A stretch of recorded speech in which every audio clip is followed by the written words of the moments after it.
لطیفے ہی لطیفے۔ عید کی آمد تھی۔ ایک ملزم سے جج صاحب نے خوشگوار موڈ میں پوچھا، ہاں بھائی تم پر کیا الزام ہے؟ تو ملزم نے جواب دیا، جج صاحب میں نے عید کی شاپنگ جلدی جلدی میں کر لی تھی۔ جج صاحب نے کہا، کتنے عرصے پہلے کی تھی؟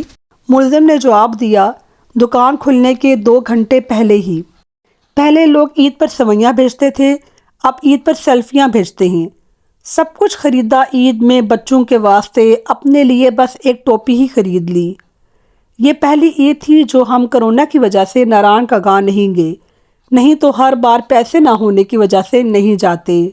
کچھ لوگوں کی عید کی سیلفیاں دیکھ کر خیال آ رہا ہے کہ اس سے اچھے تو ہمارے رمضان کے پکوڑے ہی تھے۔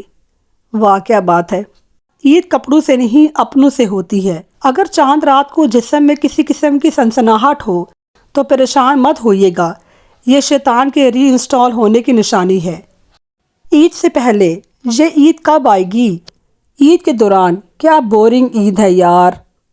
اور عید کے بعد کتنی جلدی عید گزر گئی پتہ ہی نہیں چلا۔ مختصر ترین ڈرونی کہانی، باجی آپ کے کپڑے نہیں سلے۔ ایک صاحب کی بیوی کا انتقال عید کے دن ہو گیا۔ انہوں نے سب عزیزوں کو میسج کر کے اطلاع دی۔ آدھے لوگوں کا رپلائی آیا، خیر مبارک۔